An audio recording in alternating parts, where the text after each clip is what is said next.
Thank you very much. OK, the next question is another coalition question. So a member from South West Surrey writes, both candidates have expressed support for the coalition, but want to do more to publicise Lib Dem achievements therein. Both candidates say they want to listen to the members. But what have the candidates to say to those members who voted against the coalition or who are now opposed to this government's policies? How do you propose to distance the Lib Dems from those decisions which our ministers have felt constrained to accept as junior partners in the coalition? How do we keep our members on side who aren't necessarily in agreement with those things? Whose turn is it to start this time? Is it Susan? Well, I'm happy to start there. We will obviously have members who are opposed to the coalition or who have maybe been very tepid about the coalition and now are beginning to get cold feet. I mean, we're in a period of austerity and there's some very tough decisions that are being made and being delivered, and people are going to get heat on the doorstep. So I think part of what we've talked about earlier, making sure all the positive messages get there, so that at least those people feel that they've got a response and they've got an answer, matters. But I think the reality is this. We need to talk to our own members about how life works in a coalition environment. Look, we're going to be out there campaigning for fair votes, for an AV referendum next May. We as a party support proportional representation. And if you accept that as a principle, then coalition is a way of life. It is not a one-time peculiar aberration. And when you have a coalition, there is going to be compromise. Now, what we know is that the more Liberal Democrats get elected, the less we will have to compromise. So I think we've got to have that conversation with our membership that says if you sign up to the notion of PR, if you sign up even to AV, you're talking about a coalition arrangement. And we have to make sure that our members get comfortable with that. There will be times of disagreement. And one of the things I think is crucially important is we have to keep on developing policy within the party. What we mustn't do is just say we've got somebody in coalition, so now they take over responsibility for sort of future policy, because the coalition agreement, there'll need to be a phase 2, 3 years down the line. As I say, we could have coalitions in Scotland, we could have coalitions in Wales that are very different in terms of their makeup. So we're going to have to get used to this new world. And I hope very much that when our members sit and look at that they will get comfortable with it, even though it's not easy. Thank you. Tim? Well, I think those of us in Westminster can do an awful lot to learn from members of the party around the country. If you're a local councillor, chances are you've been in coalition at some point. If you're a member of the party in Scotland or in Wales, you've been in coalition at some point. This is alien to the Westminster world and to lots of very insular journalists within a sort of 200-metre radius of the Houses of Parliament. To everybody else, it's actually quite normal.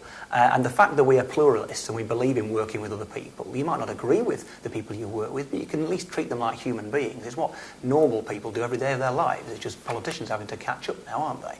So we've got to, first of all, learn from you as activists and members in the country about how we operate within a coalition. Keep your distinctive identity, but actually be part of a compromise agreement. We might want X, the Tories might want Z, we settle on Y. Fair enough, no disgrace in that, but we're still campaigning for X, and we're very proud about it.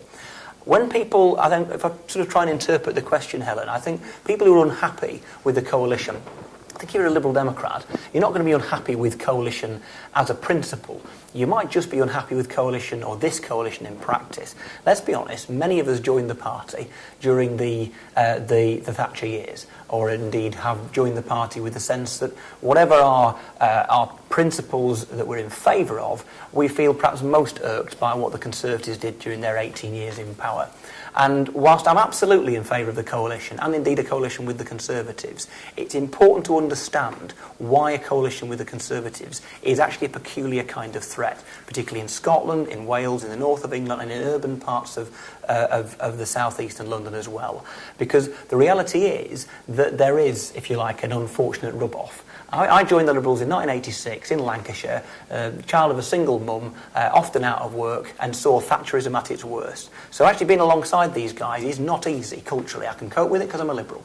But we need to understand why it's difficult for many of our members out there, and it's all the more reason, isn't it, that we have to give really clear reasons why we're doing great things in government, why we stopped or how we stopped the Tories giving tax cuts to millionaires, how we managed to ensure that we've given tax cuts to the least well off, how we're redistributing wealth throughout the benefit system, how we're making sure this is the only period of austerity in history where there is actual redistribution of wealth to protect the least well off. We need to do that ever more because we've got to dispel, if you like, the Labour narrative that, you know, we've just sold out to the Tories. And that's going to be very damaging unless we understand that and counter it.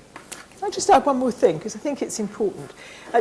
I don't want to pretend that campaigning is going to be easy, because the Tories are going to be out there giving the message, well, you might as well vote for us, you know, because that's, you know, we're functioning now like Liberal Democrats. If you like Liberal Democrats, you get an awful lot of it by voting Tory. It's not true. They wouldn't be behaving that way if we weren't there, but that will be the line that they will take. And of course, the Labour Party will say, well, a vote for the Liberal Democrats is a vote for the, you know, is a vote for the Tories. So you're going to get that line for them, even though they know that that's not true. And I would bet you that sort of Ed Miliband, if in the position to seize a coalition with Liberal Democrats some way down in the future, would be absolutely thrilled to do it. But, you know, so that's not the way the language is going to play out. So we really do have to make sure, I think, that our members feel really confident about the position that they're in. And then we also need to be selling it to the media. You know, I thought Chris Hume the other day just did a superb job on the PM programme, and once again getting some of the sort of sneering remarks about can you trust a Liberal Democrat, just knocked it right back and said, look, if you had voted for the Liberal Democrats and we've swept the country, we would have absolutely implemented all of our manifesto. But you didn't, and we didn't get a majority. And so we're in a position where we can get a great deal out of compromise, but we can't get everything. Well, I think we need to hear people using those kinds of lines and knocking back the media every time they try and play this game. And I would suggest too that out on the streets, it's worth giving people the confidence to knock these arguments back. What we mustn't let is other people try and write our narrative. Okay, thank you.